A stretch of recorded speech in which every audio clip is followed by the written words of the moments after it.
দীর্ঘ ২৩ বছর আর ১৩ ম্যাচ অপেক্ষার পর পাকিস্তানের বিপক্ষে টেস্ট জয়ের স্বাদ পেয়েছে বাংলাদেশ। তাও আবার পাকিস্তানের মাটিতে এসেছে এই ঐতিহাসিক জয়। রাওয়ালপিন্ডিতে এই জয়ের মুহূর্তটাই যে অন্যরকম। পাকিস্তানের শক্তিশালী পেস বোলিং অ্যাটাকের সামনে সাদমান, মুমিনুল, মুশফিক, লিটন, মিরাজদের আত্মবিশ্বাসী ব্যাটিং ঘরে দেয় জয়ের ভিত্তি।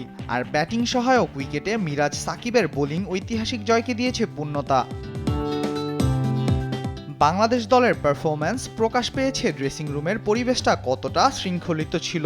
আর এই পিছুটানহীন পরিবেশটাই মাঠে ক্রিকেটারদের জন্য লড়াই করার সাহস জুগিয়েছে। বিসিবির নবনিযুক্ত পরিচালক নাজমুল আবেদিন ফাহিমও মনে করেন, ড্রেসিং রুমের ভালো পরিবেশ থাকার কারণেই ক্রিকেটাররা স্বাধীনভাবে পারফরম্যান্স করে দারুণ জয় এনে দিতে পেরেছে। আমি যেভাবে দলটাকে খেলতে দেখলাম, আমার মনে হয়েছে ড্রেসিং রুমটা ভালো অবস্থায় আছে। ড্রেসিং রুমটা ভালো অবস্থায় আছে। ড্রেসিং রুম ভালো অবস্থায় রাখার জন্য কোচের একটা ভূমিকা কিন্তু রাখতে হয়, এটা রাখতে হয় কিন্তু।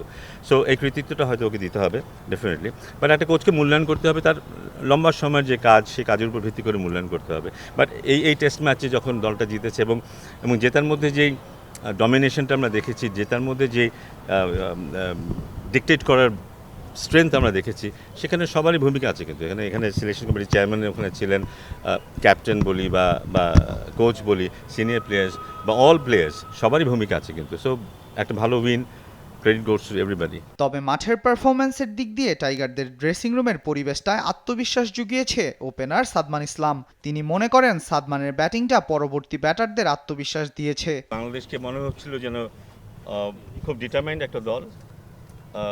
বিশেষ করে প্রথম ইনিংসে 400+ রান চেজ করতে গিয়ে প্রথম যে চিন্তাটা আসে যে ফলোঅনটা অ্যাভয়েড করতে পারবে কিনা, নেগেটিভ থটসগুলি খুব বেশি আসে। এবং আমাদের এসেছিল কিন্তু আমরা যখন খেলা দেখছিলাম, কারণ রিসেন্ট পাস্টে আমাদের পারফরমেন্স খুব বেশি ভালো ছিল না। কিন্তু ক্রেডিট টু দ্য টিম এবং দ্য প্লেয়ার্স, যারা বিশেষ করে সাদমানের কথা আমি বলবো। সাদমান শুরুতে যেভাবে পাকিস্তানের বোলারদেরকে হ্যান্ডেল করেছে, সেটা ডেফিনেটলি অন্যান্য প্লেয়ারদেরকে এনকারেজ করেছে, ড্রেসিং রুমটাকে অনেক কমফোর্ট দিয়েছে সেটা। সো আমার মানে credit goes two Sadman in that sense. পরে তো এসে অন্যরাও পারফর্ম করেছে, বিশেষ করে মুশফিকের 190 রানের যে ইনিংসটা, সেটা ডেফিনেটলি আমাদেরকে একটা উইনিং পজিশন দিয়েছে। But at the same time এটাও কিন্তু সত্যি যে 10টা উইকেট নিতে হতো আমাদেরকে, আমরা যদি ম্যাচ জিততে চাইতাম।